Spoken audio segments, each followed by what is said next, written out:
Heel. Any luck?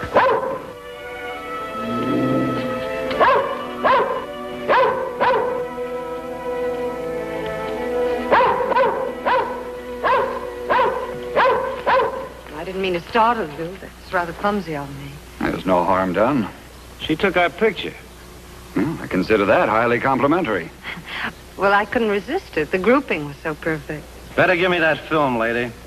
Well, I can't very well do that without ruining the role. Well, of course, I'd be happy to send you a print. Well, you see, this is really a little embarrassing. At least to me it is. My wife thinks I'm away at a business conference, and, well, she couldn't understand that sometimes I have to get away to relax and think. Oh, well, she'll never see this. It's just a personal hobby of mine. One roll of film, more or less, won't matter, lady. If you don't mind, I think I'm the one to decide that. You're staying at Twin Peaks, aren't you? I believe I saw you at the lodge. You may have. In fact, you're in cabin number 8, Nancy Miller. I must confess, I asked the manager about you. I think I'd better be getting back. Oh, just a minute. You, sure you know the way? Yes, perfectly, thank you. Well, perhaps we can have a drink together later. Well, I'm afraid not this evening. Tomorrow, if you'd like to stop by. Yes, I would, very much.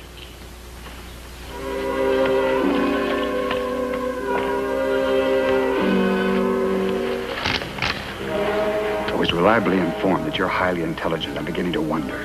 Do you know a better way? Several. But if it does come to your way, I'm sure we could pick a better place than this.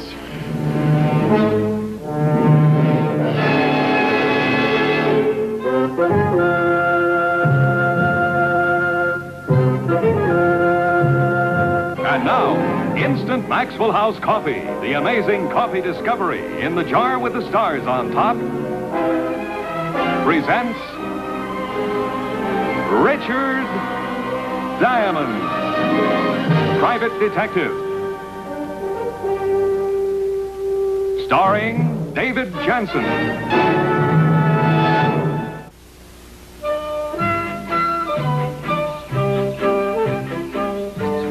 Now, any man with good sense who goes fishing is not a man with good sense. When the cracker dawn to the crack of dust, the only thing I hooked was the branch of the tree in back of me. No, it just doesn't look tender enough. To make it worse, I'd promised a certain young lady a fish fry. Jim?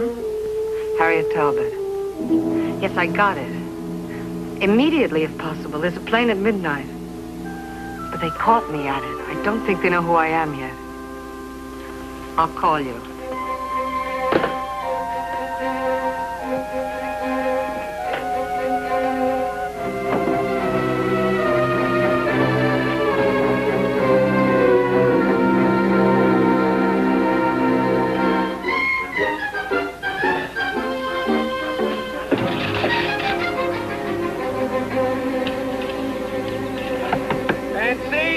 Who is it? It's me, Diamond. Just a minute.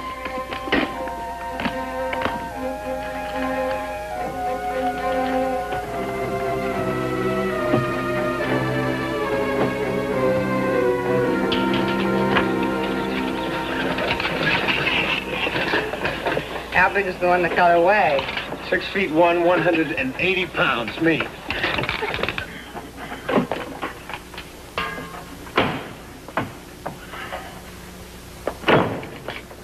Are you locking me in or someone else out? Habit, I guess. Yeah. And, drawing the blinds before it gets dark? Let's just say we do things differently in Kansas. Yeah, well, I was, only trying to make conversation. I improve after sundown in the first martini. If you don't mind, I've got several things to do. Yeah, well, all right. I'll see you in 45 minutes after I change into my human being clothes. I'm sorry, but I'm very tired. Well, hey, we had a date tonight, remember? I thought we'd have a commercial fish fry at that little roadhouse down the way. Frankly, I'd forgotten. Can I take a rain check? Honey. No rain. Look, I really don't feel like playing.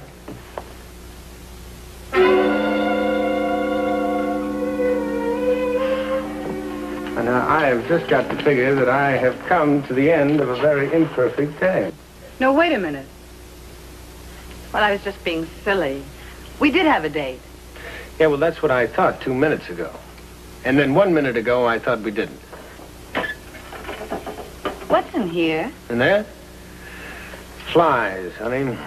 Hand-tied, custom-made, guaranteed flies. Only I didn't tell the fish about the canteen. You know, as of today, I, Richard Diamond, completely renounce the noble art of angling. Huh? Now the other one. I seem to be pretty helpless. Would you open the door? You don't strike me as the completely helpless type, Mr. Diamond. Oh, wait, I'll get my purse. Why? Well, I'll walk with you to the lodge and wait for you there. I thought you said you had something to do here. That's what I said. I was being silly.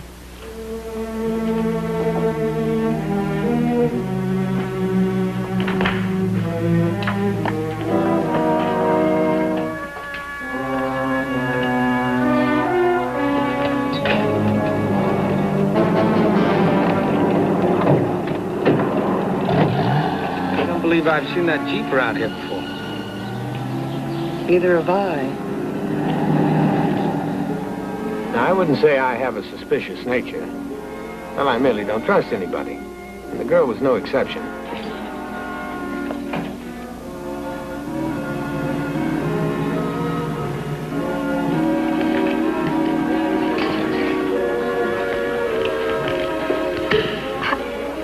Scary? No, of course not.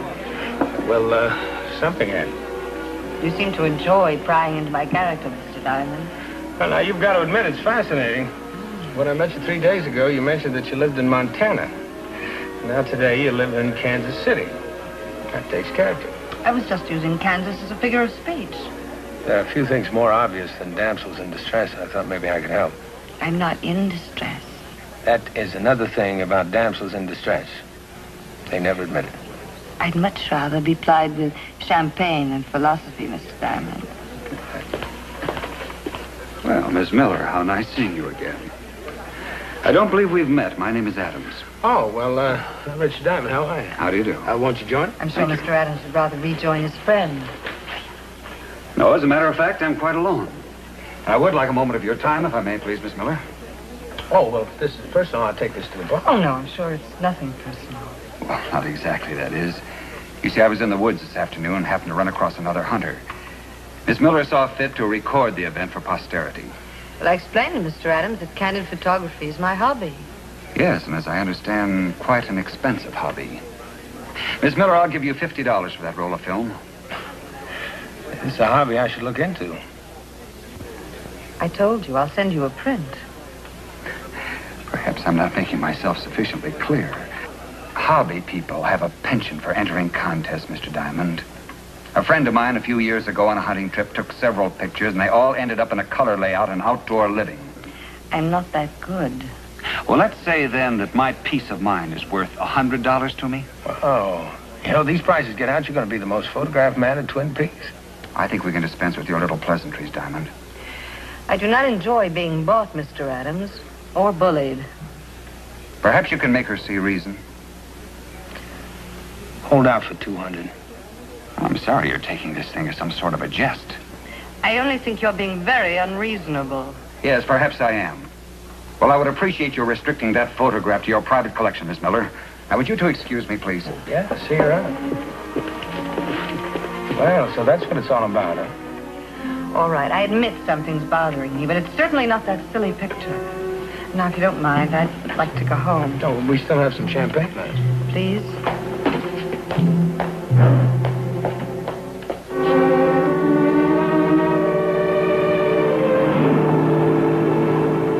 After Adams' prices, I don't suppose a penny for your thoughts would interest you. I was just thinking that we should have brought along a bottle of champagne to finish it. But I'll settle for a scotch if you've got one. Lady, you're practically asking for an invitation to stop by and see my etchings. Just for the drink. Yeah. I wonder who writes those travel folders. Excellent hunting and fishing, soft romantic nights. You're a nice guy, Mr. Diamond.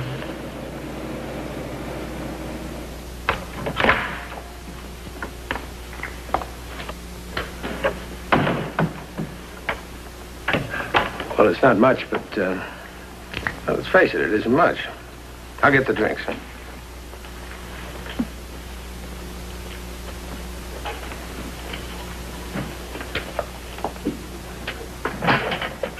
On the rocks or with water? Some water, please.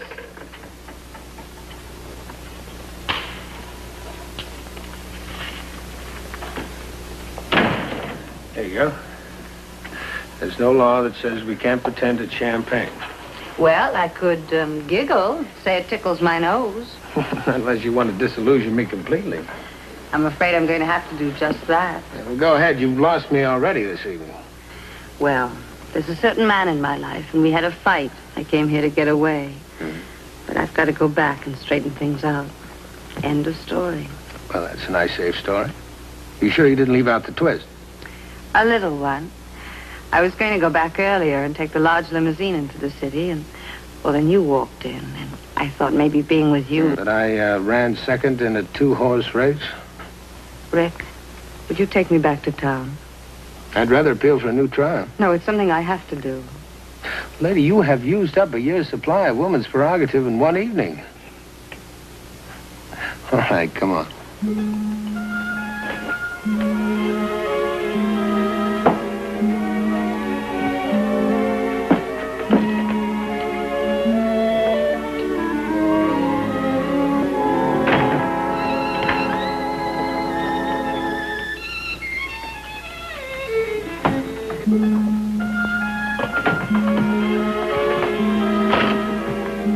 Well, I'm packed. Almost.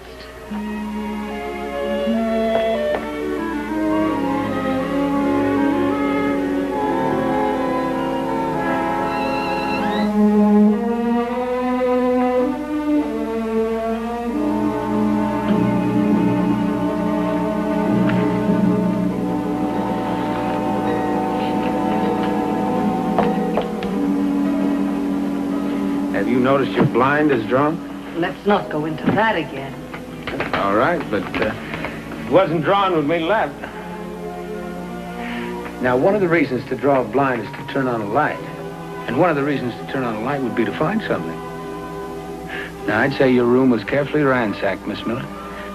Get me out of here, Rick. Whatever you say. Did they get the film? No.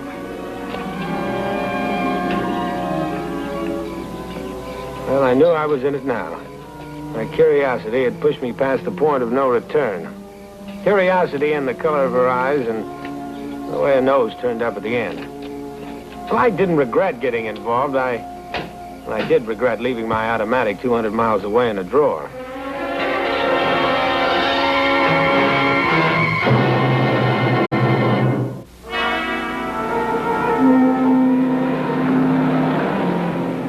All right, let's quit playing house, huh? I know things must look a bit peculiar. Peculiar? Well, let's see if it's strong enough. First of all, it's obvious that you went out with me to soften me up. You figured you could risk a few extra hours for the added protection of a personal bodyguard that'll stay with you to the plane or train or whatever. But what are you afraid of now?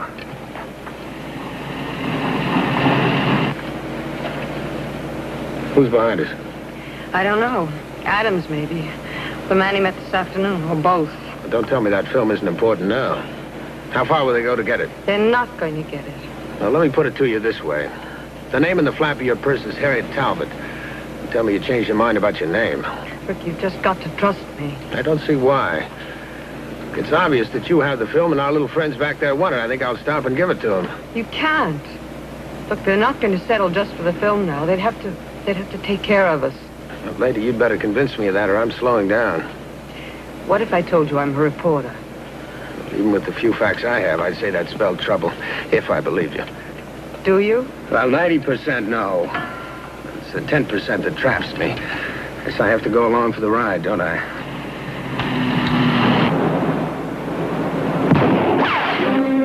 Rick, look. I don't have to. Look, I hate to give you a chance to think up a lot of plausible details, but the road was here first. I better concentrate on it. Why did I have to listen to you? Now, how could I know she'd become involved with that Diamond character? This whole meet was a mistake. Even without the dame, I don't like your proposition. Well, I'm afraid you're going to have to like it. Remember, you spilled your whole organizational setup to me. If you're threatening me with a frame... Oh, no, I didn't mean that. I'm sure we can work out a compromise somehow. Slow down, will you? I can't get a beat on him. Get down. Did it hit? I don't know yet.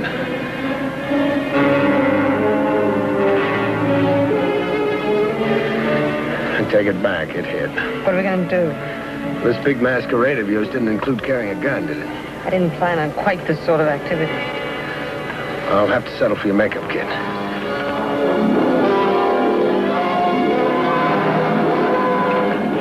We lost him around that curve.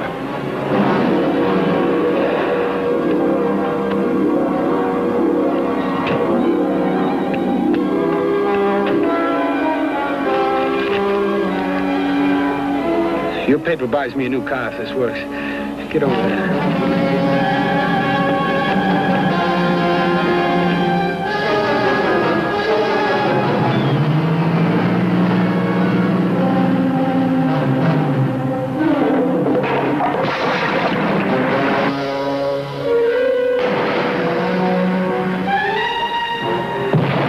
So I wait around and see if they took the hook.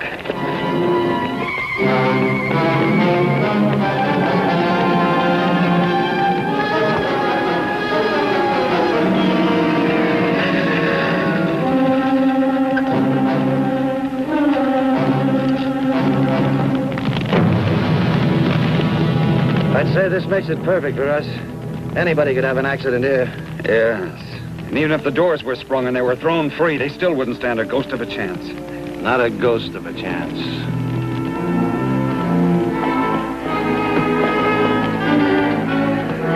Can't we go back to the road? No. I know this cross-country routine is strictly for the Boy Scouts, but it's shorter and it's safer. Besides, I don't think we can get a ride on the road. Unless it's in a Jeep. Come on.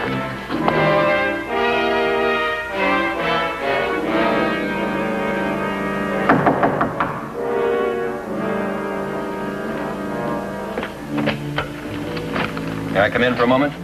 Why, certainly, officer.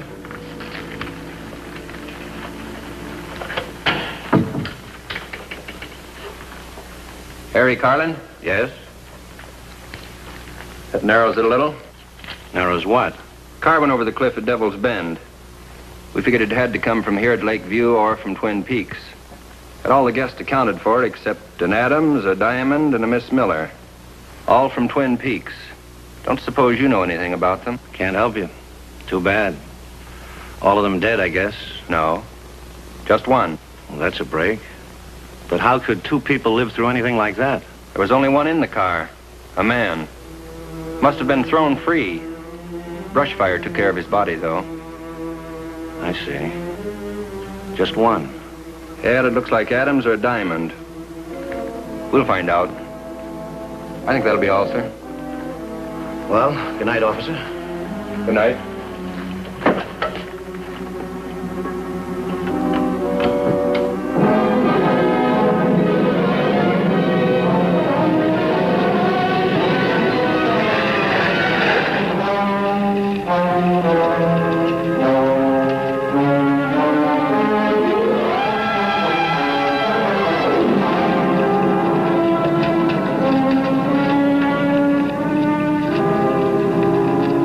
I didn't steal this shirt from Diamond just to wear, Mutt.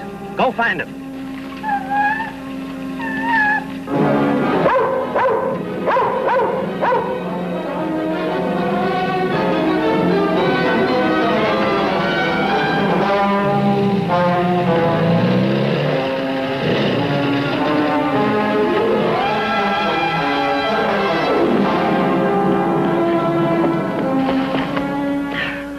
Can't I just go to sleep here for a little while? No.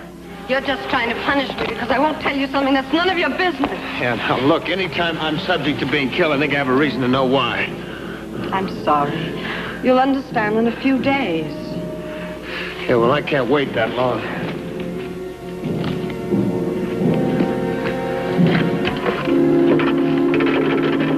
What What are you going to do? I'm trying to reach the fire station. Maybe they can reach the police. I want the police at Twin Peaks when we get back. No, Rick, please. That could ruin everything. I hope so. Obviously, you haven't recognized Adams yet. Obviously. George Allerton, political boss of the Alliance machine in the Midwest. And his playmate? I don't know his name, but somebody would have recognized him from the photo. He's a boss, a political representative of a big crime syndicate. So 1 and 1 equals collusion, huh? It's been in the works a long time, and I've got a whole series of articles all set to prove it. But I needed this as proof. So I took a chance on a tip that Allerton had set up a secret meeting, and that's it. All this to fill a newspaper? Articles like this one have won the Pulitzer Prize. But if the local police... All right. You win another round on points. The phone is dead. Come on, let's hike. Oh, you're completely heartless. What a nice guy.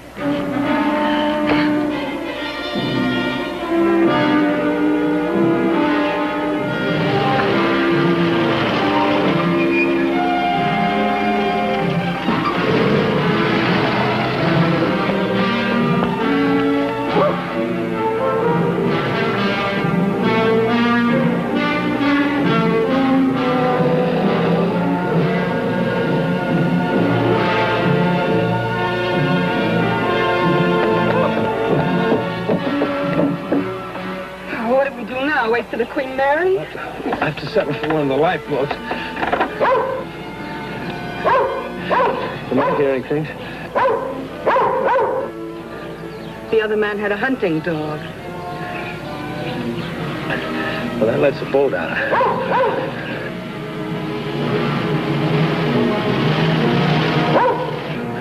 We'd be sitting ducks. Oh, it's better than standing ducks, isn't it? We can't outrun them, but we can make them work for it. I'll apologize later. Get under the pier.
It wasn't worth it. I knew no story was worth that. Well, this is a fine time to tell me. The film ended up a little soggy, but still good enough to print in Harriet's brilliant expose. And me? Well, we were going to have that fish fry after all.